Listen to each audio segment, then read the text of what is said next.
Bonjour, bienvenue à Culture du Royaume, ici Régent Cloutier. Notre vision est d'équiper notre génération à découvrir leur nouvelle identité afin que tous puissent expérimenter leur plein potentiel. Pour en savoir plus, visitez notre site internet à cultureduroyaume.com. Bonne écoute!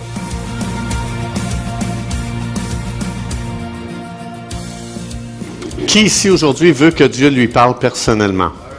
OK. Qui croit que Dieu va vous donner une parole personnelle ici aujourd'hui? OK. Je veux juste vous dire que le message, je l'ai fait pour moi, je ne l'ai pas fait pour vous. Si jamais ça marche pour vous, gloire à Dieu. Mais ce message a été fait pour moi d'abord. J'aime ça me prêcher. Alors, donc Saint-Esprit, on t'invite aujourd'hui. On a besoin de toi.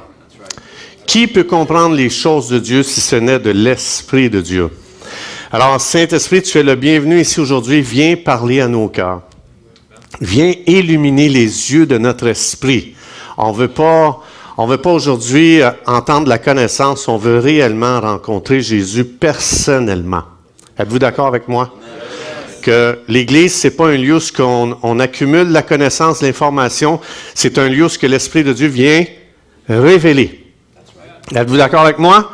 Est-ce qu'on se met d'accord qu'il va y avoir une révélation pour chaque personne ici aujourd'hui? Yes. Alors dites, merci Jésus. Merci. Tu vas me parler personnellement. Et ma vie va être changée aujourd'hui. Dans le nom de Jésus. Amen. Vous pouvez vous asseoir. Ce qui a inspiré ce message aujourd'hui, c'est mon petit-fils Caleb qui s'est fait baptiser la semaine passée. Et puis, c'était le fun, hein? C'était cool, hein, de voir tous les petits-enfants comme ça autour du baptistère. Puis, vraiment, c'est fascinant. Moi, je trouve le monde de l'enfant fascinant. Êtes-vous d'accord avec moi? Oui. Les enfants, c'est quand même quelque chose d'extraordinaire quand tu penses qu'un enfant comme Caleb, c'est pas à coup de connaissance qui vient à Jésus. C'est à coup de quoi? C'est à coup de Bible sur la tête par ses parents. Non, ça, c'est une joke. Il faut que l'enfant devienne sensible à une expérience personnelle avec Dieu. Parce que, je dis, à cet âge-là, il faut que ce soit réel, il faut que ce soit vrai. Et quand je regardais ça, puis quand je regarde les enfants, c'est quelque chose qui me fascine énormément.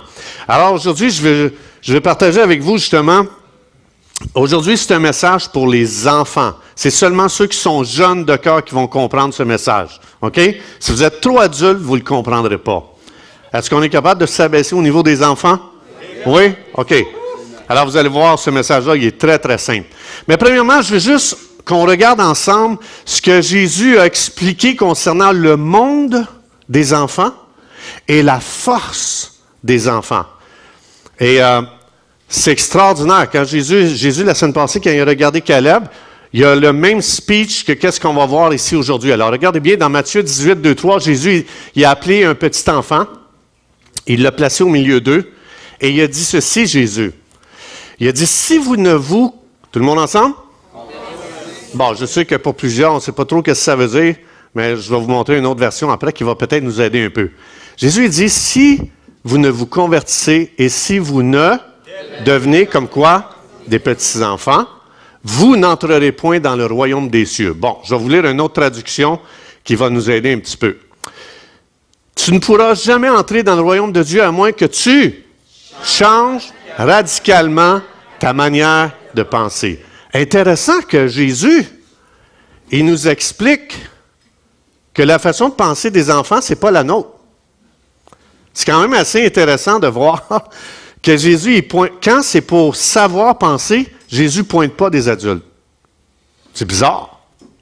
Moi, j'aurais toujours pensé, j'aurais pas été un adulte, moi. Il est mature, il a du vécu, il a beaucoup d'expérience, il est allé à l'école, beaucoup d'informations, mais Jésus n'a jamais pointé un adulte pour apprendre ou pour connaître. Il a pointé vers un enfant et il dit, tu dois devenir enseignable. Ça implique ça. Quand il dit, si vous ne vous convertissez, ça veut dire un changement radical dans ta manière de penser. Ça veut dire que, ça se peut-tu que quand on grandit, il y a quelque chose qui se passe dans notre pensée qui fait que ça ne marche plus?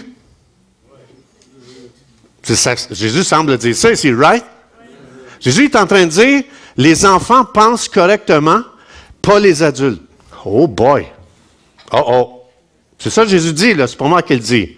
Alors, il dit, tu dois devenir enseignable avec des yeux grands ouverts. Ça implique ça, comme un enfant qui s'émerveille devant les choses du royaume de Dieu. Alors, c'est intéressant, Jésus dit, il faut que tu reviennes en arrière, puis il faut que tu commences à penser comme un enfant.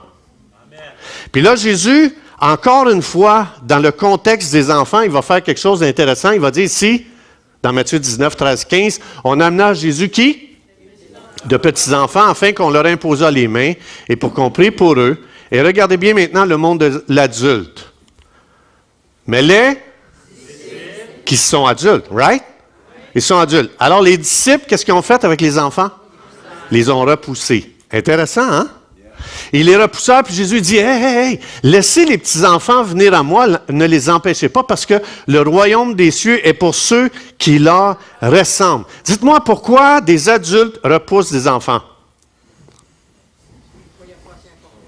Ils pensaient qu'il n'était pas assez important. Ça, c'est vraiment un bon point. Un autre?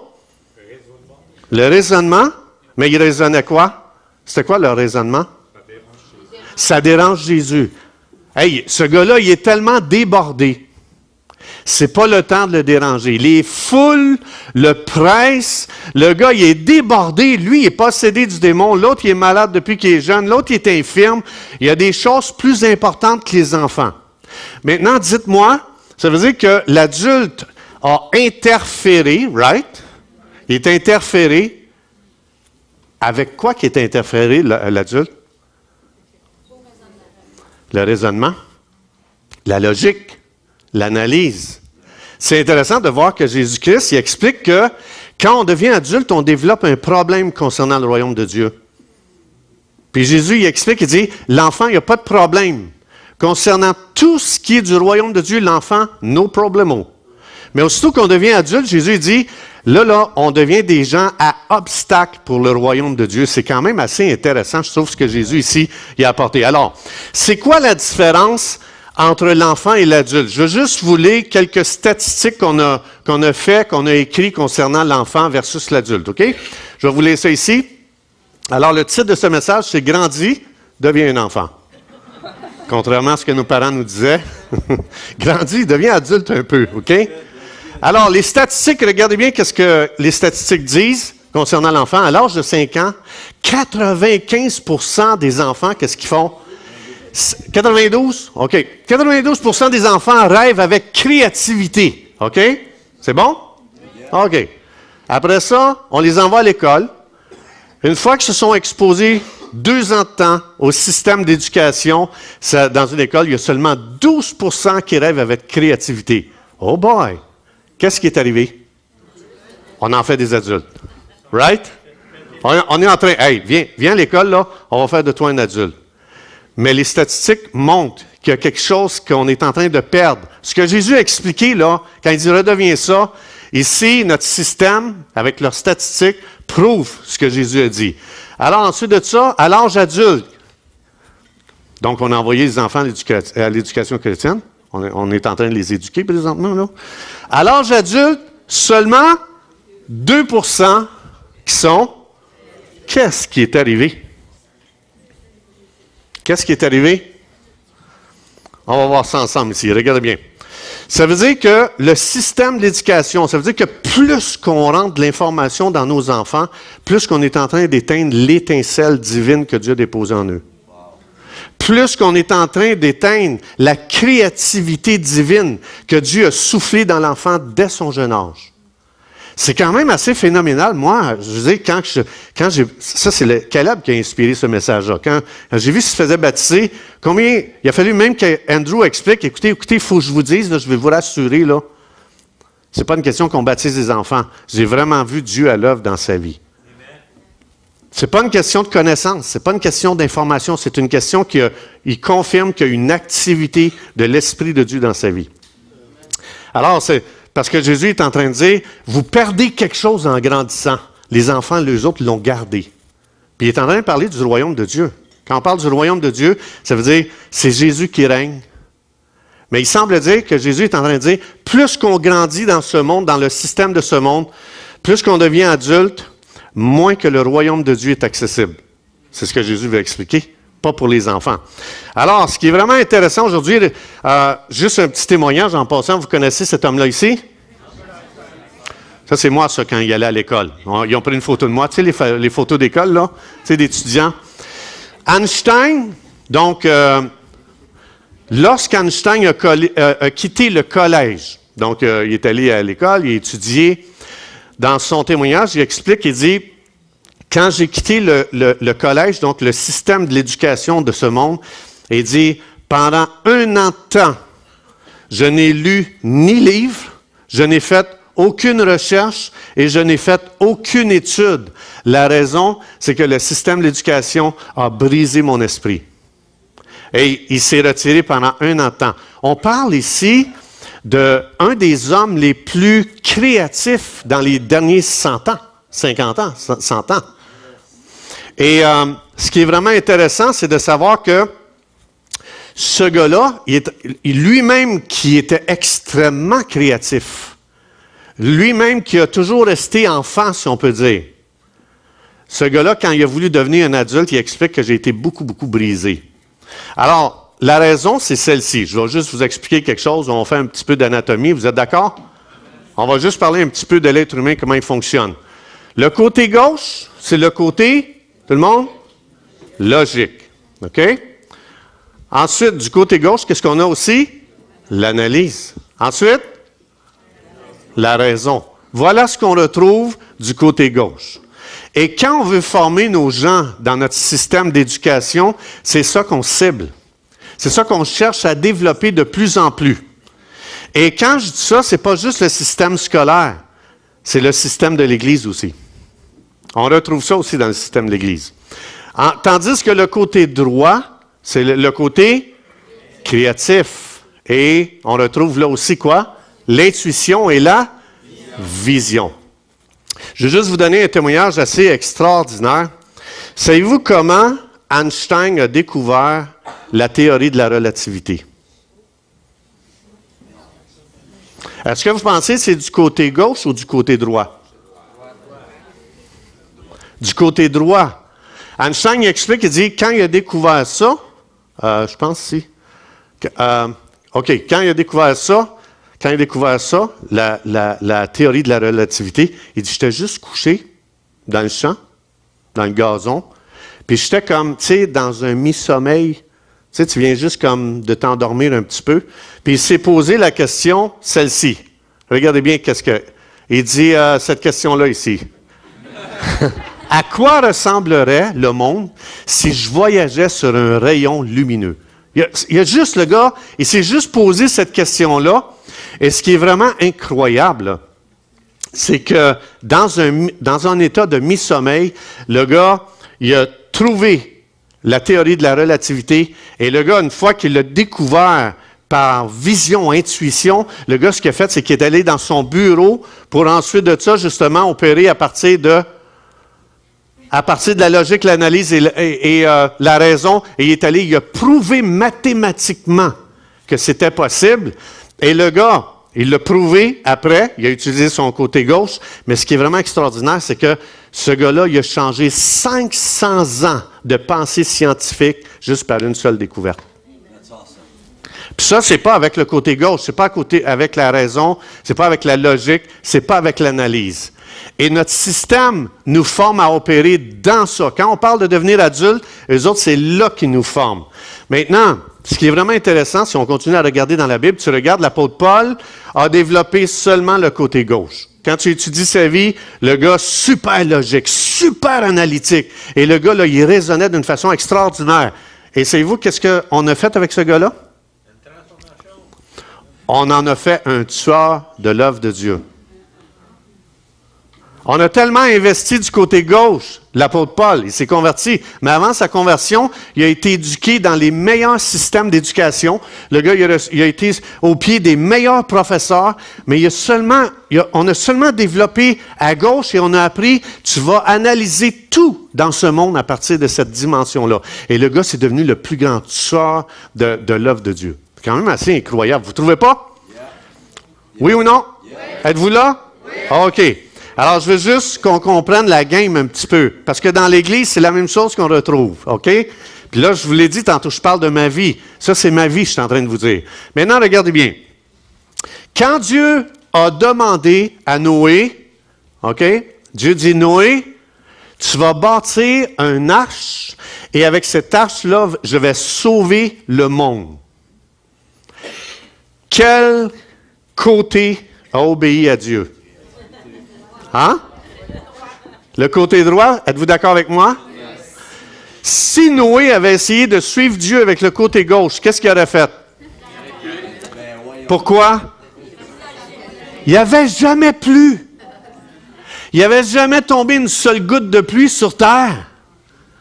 Fait que si Noé avait essayé de comprendre Dieu avec la logique, avec l'analyse et avec le raisonnement, il aurait dit, désolé, je pense que ce n'est pas la voix de Dieu. Et probablement, Noé aurait pris autorité. Je lis cette voix dans le nom de Jésus parce que ce n'est pas la voix de Dieu. Êtes-vous d'accord? Alors, ce que Dieu veut montrer, c'est que tu n'es pas capable d'obéir à Dieu et de marcher avec Dieu avec ton côté droit. Seulement. C'est pas qu'il n'est pas bon. Le côté gauche. C'est pas qu'il n'est pas bon. OK? Il est très bon. Mais partout dans la Bible, on voit que les gens qui ont essayé de marcher avec Dieu seulement en développant le côté gauche, ça a été des gens qui se sont opposés énormément à tout ce que Dieu faisait. Maintenant, regarde bien. Est-ce que tu trouves que c'est un bon conseil à donner à un commandant d'armée de dire, tu vas prendre ton armée, tu vas mettre les chantes en avant, tu vas mettre les soufflutes de trompettes en avant et le son des trompettes va faire tomber la muraille la plus fortifiée, la ville la plus fortifiée en Canaan. C'est-tu un bon conseil? Est-ce que c'est un bon conseil? Non. C'est pas un bon conseil pour quelqu'un qui cherche à raisonner, pour quelqu'un qui essaye de comprendre. J'essaye de comprendre comment Dieu marche. Et tu peux pas. Alors voici ce que je veux vous dire aujourd'hui. Mon témoignage, c'est celui-ci. Savez-vous, c'est quoi en nous qui attaque la foi? C'est le côté gauche. Parce qu'aussitôt que Dieu nous dit quelque chose qui ne fait pas de sens, que tu n'arrives pas à analyser, que ce n'est pas logique, puis que tu essaies de raisonner, c'est immédiatement, tu baisses les bras et tu dis, c'est impossible, ça ne peut pas être Dieu qui me parle. Ça ne peut pas être Dieu qui me demande une chose pareille. Alors, ce que je veux partager avec vous, c'est qu'on ne peut pas essayer de comprendre Dieu avec le côté gauche. Et à la chute, quand Satan nous a proposé une connaissance, c'est justement cette connaissance qui attaque continuellement la foi. Continuellement la foi. Ça attaque continuellement la foi. Quand les gens disent, tableau, j'essaye d'avoir la foi. Je ne sais pas, je lis la Bible, mais j'arrive pas à avoir la foi. La Bible dit, tu vas prier pour les malades, ils vont guérir, mais boy, qu'aussitôt je mets les mains sur quelqu'un, il y a quelque chose en moi qui fait que ça ne marchera pas. Avec quel côté on prie? Gauche. On essaye de comprendre. On essaye d'être logique avec Dieu. C'est ça qu'on essaye de faire. Je vais vous conter un témoignage, OK, personnel. Une fois, je suis dans une conférence. Et puis, donc, vous savez que depuis quelques années, je m'expose au monde surnaturel. Puis, tu sais, je vais dans des endroits où est-ce que je suis jamais allé avant. Fait que je suis dans une conférence, puis je suis juste là en avant. Tu comprends? J'ai payé pour être assis en avant. Parce que tu avais des billets VIP, tu sais, première place en avant. Fait que je les ai achetés, les billets VIP. Fait que je suis en avant, puis je suis là, puis il y a quelqu'un qui parle en avant, puis il y a quelqu'un qui est là, juste là à côté de moi. Et puis, il y a l'orateur qui parle, puis la personne est là, juste à côté de moi, puis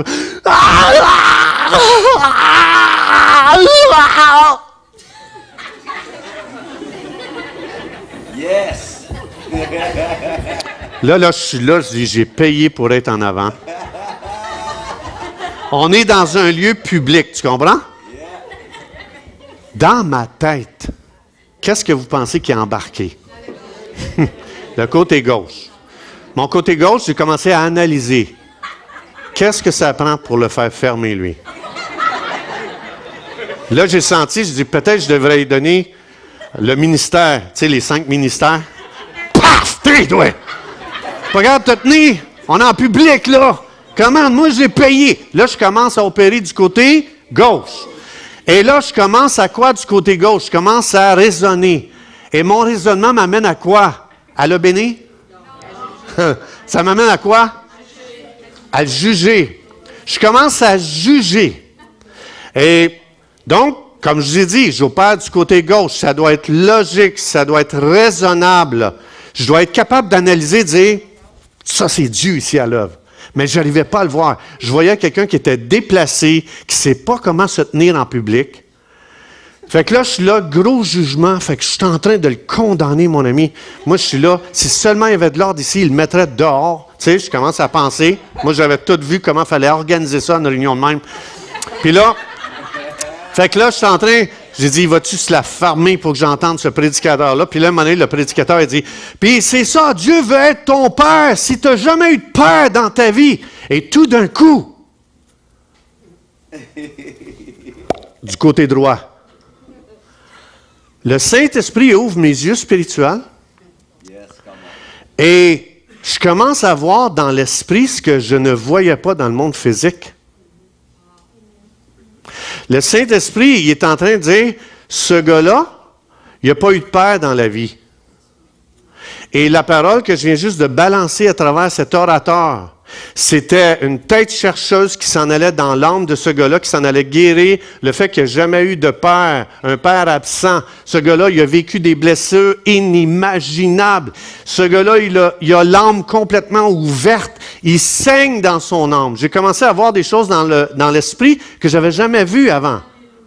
Et puis là, ce qui est arrivé, c'est le Saint-Esprit dit, si tu allais à l'hôpital, OK? Si tu allais à l'hôpital, puis tu voyais quelqu'un qui a le bras ouvert comme ça, puis le médecin qui fait juste mettre sa main parce qu'il veut le guérir, il fait « Ah! » Tu le jugerais-tu parce qu'il crie?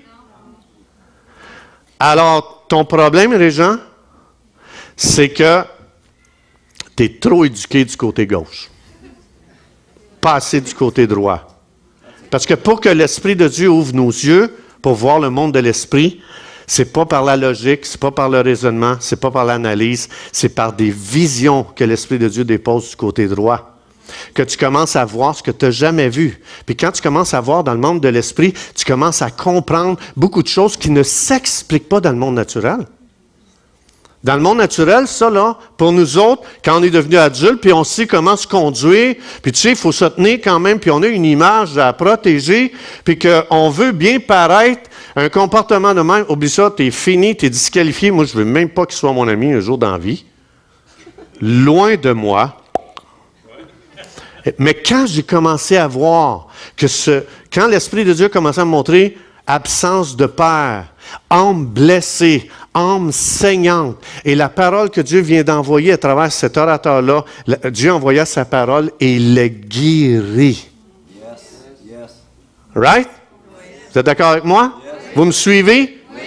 Et c'est pour ça que dans l'Église, si on veut que Dieu commence à agir, si on veut que l'Esprit de Dieu commence à bouger, à guérir des gens. Il y a des gens qui sont tellement blessés de la tête aux pieds. On est dans une génération gravement endommagée.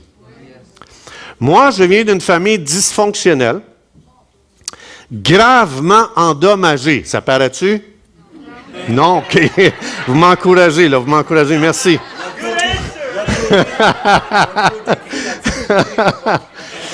Puis, je me souviens une fois, je suis chez moi, mon père, alcoolique. Puis quand je dis ça, je ne veux pas abaisser mes parents. Je veux juste vous expliquer la réalité dans la vie dans laquelle on vit. On vit dans un monde tellement brisé. Mais si on demande à Dieu de commencer à faire des guérisons, il faut savoir qu'il va y avoir des grandes réactions.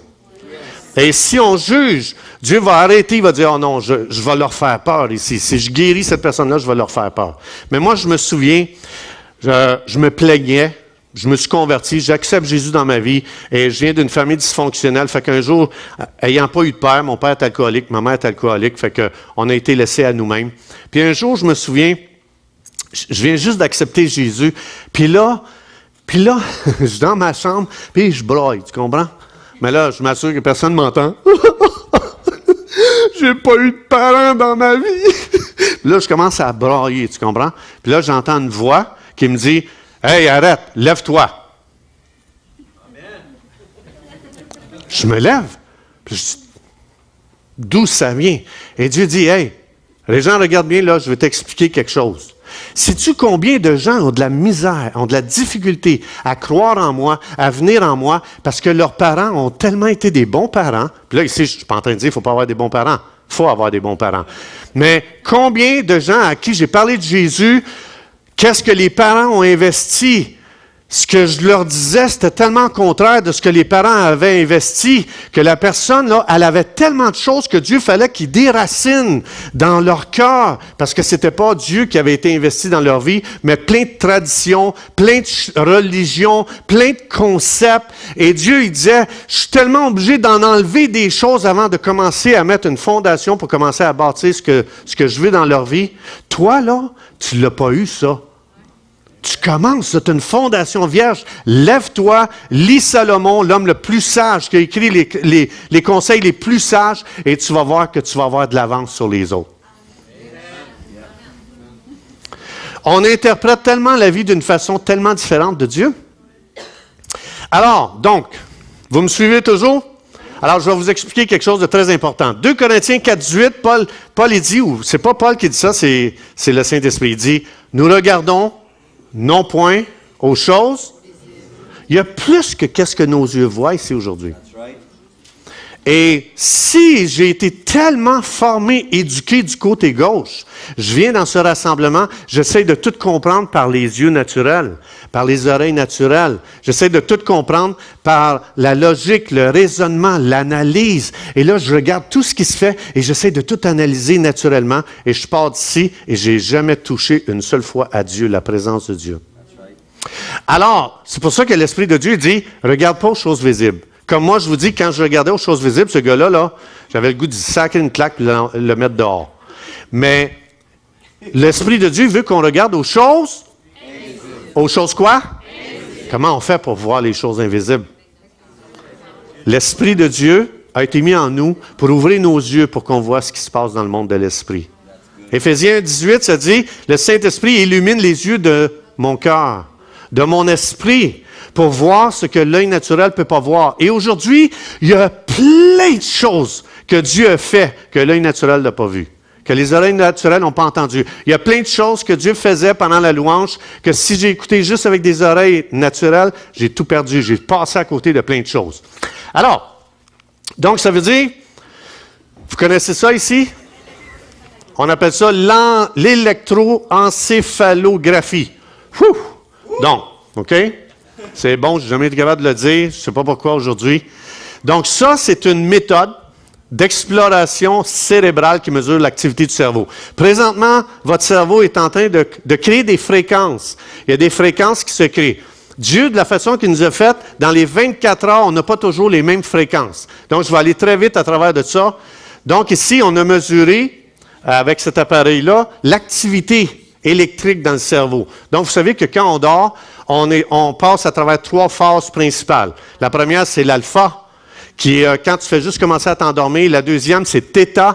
Tu commences à rentrer dans un sommeil plus profond. Ensuite de ça, tu t'en vas à delta, qui est beaucoup plus profond. Ça, c'est l'état le plus profond de ton sommeil. Ce qui est très intéressant, c'est que, je vous l'ai dit, c'est un message pour enfants, ça là. OK? Alors, après 90 minutes, ce cycle-là continue, OK? Encore et encore, puis on rêve à peu près 2 heures par nuit. Mais ce qui est très intéressant, quand tu as commencé à faire un cycle et tu reviens à alpha, c'est là que tu rêves. Et non seulement tu rêves, avez-vous déjà observé vos enfants quand ils dorment, puis vous voyez leurs yeux bouger? Avez-vous déjà vu ça? Ça, c'est que votre enfant, ou même nous autres, quand on dort, quand on commence à rêver, hein, quand tu rêves que tu voles, c'est pas logique. Ton côté gauche, il ne fonctionne pas, là. Tu dors, tu voles, tu te retrouves à Paris, 2 secondes après, tu es en Allemagne, je ne sais pas. OK? Mais les yeux, ils commencent à bouger, puis ça, la raison de ça, c'est qu'ils commencent à voir des scènes, ils rêvent dans la période alpha, quand ils commencent à se réveiller. Après ça, ils tombent dans un autre cycle, etc. Donc, la raison pourquoi je vous dis ça, c'est pour paraître intelligent.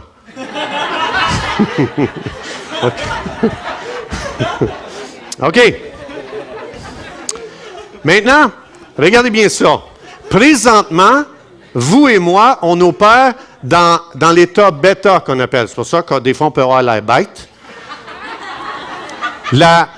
Si on mesure présentement l'électricité dans votre cerveau, c'est bêta, ça veut dire que c'est une fréquence très rapide. Très rapide. Aussitôt que vous commencez à analyser, aussitôt que vous commencez à raisonner, aussitôt que vous commencez à essayer d'être logique, votre cerveau fonctionne très rapidement. La fréquence est très, très vite. L'alpha, je vous ai dit, c'est là qu'on dort. Les fréquences sont lentes, mais θ sont encore plus lents et delta, c'est vraiment un sommeil profond. La raison pourquoi je vous dis ça, savez-vous dans quelle phase Einstein a découvert la théorie de la relativité?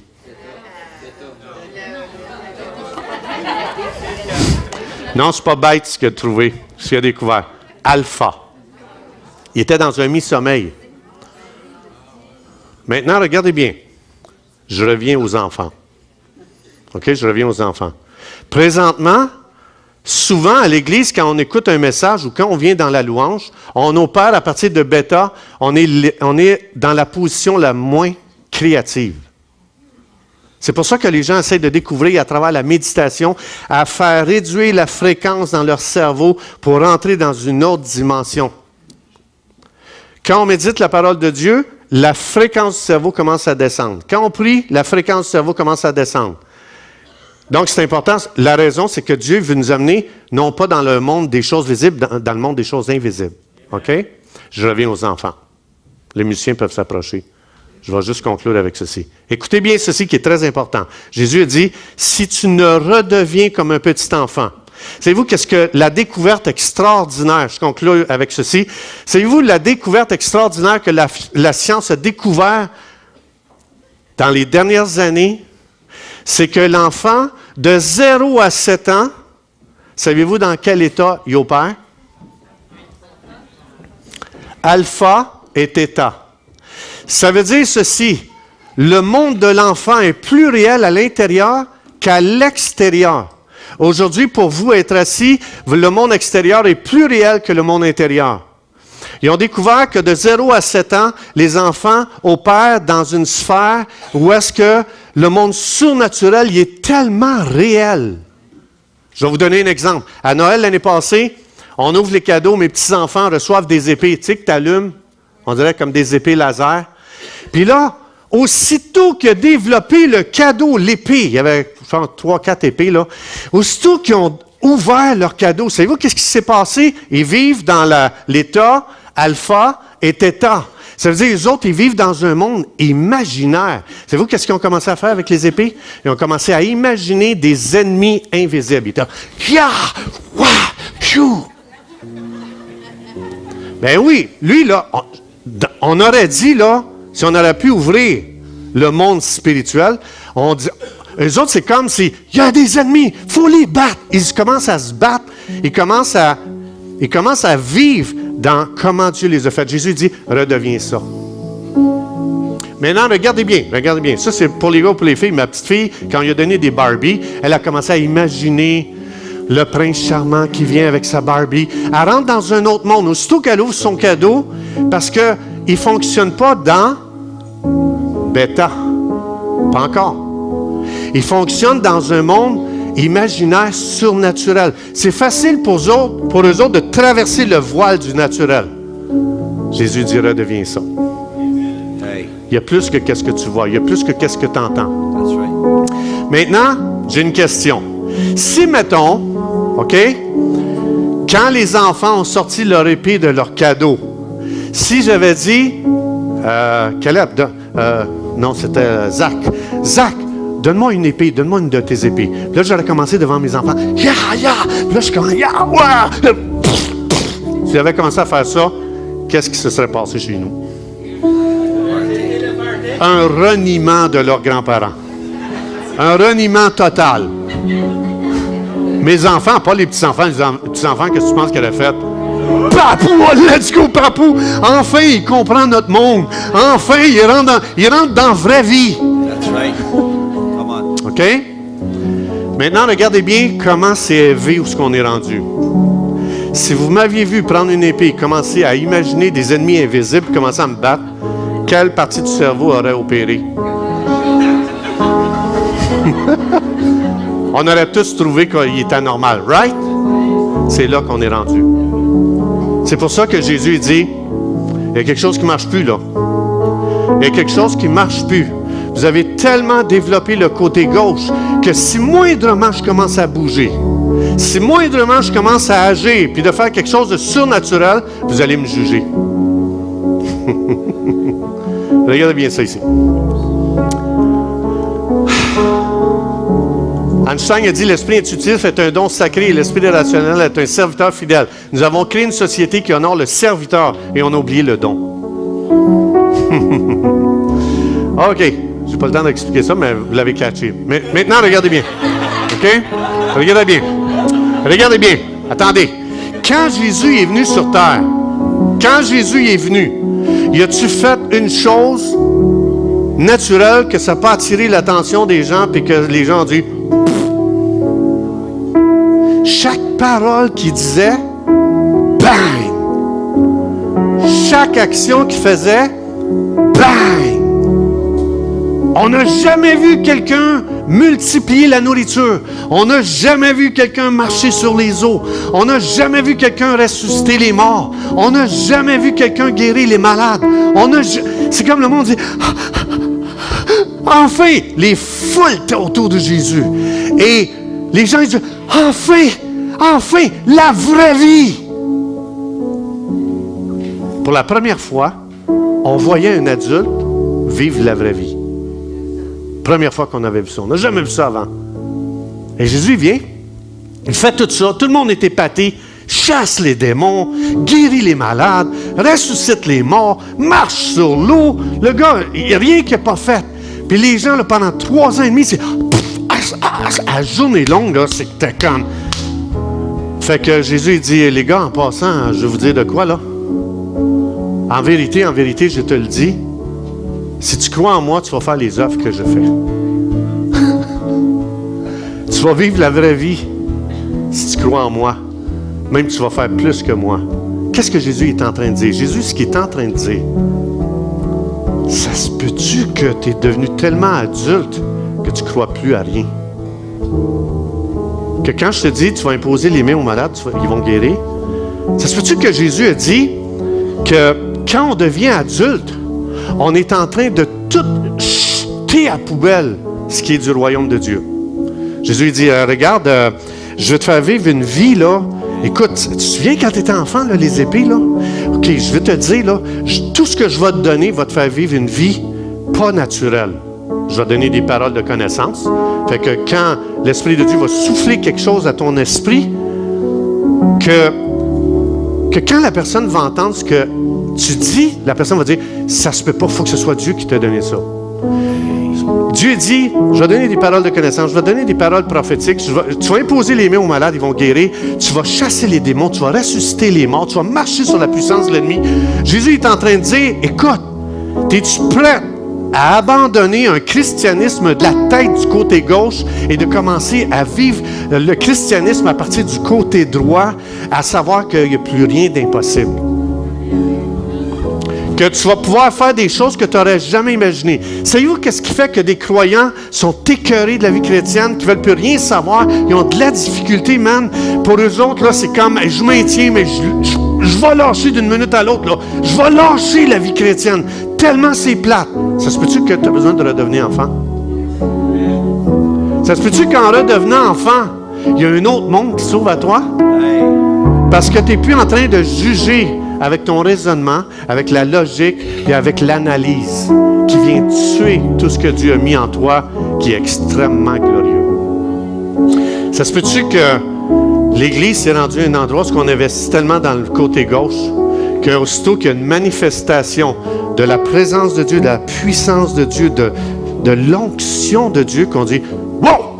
Non! On ne se comporte pas comme ça dans l'Église! » Ça se peut-tu? Ben, je vais vous donner mon témoignage. J'ai tellement développé un christianisme du côté gauche toute ma vie que quand Dieu dit, Régent, c'est fini. Après, j'ai fait mon collège biblique, j'ai fait mon ordination, j'ai travaillé comme un malade, j'ai fait 12 heures d'examen par écrit de toutes les questions inimaginables bibliques. J'ai passé devant 4 heures devant des docteurs de la parole juste pour tester toutes mes connaissances bibliques pour être sûr qu'aujourd'hui, je ne vous enseigne pas des conneries.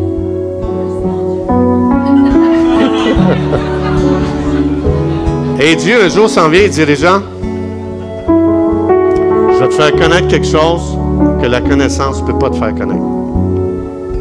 Ça ne s'explique pas logiquement. Ça ne s'explique pas rationnellement. C'est Dieu qui veut faire un travail à travers ta vie.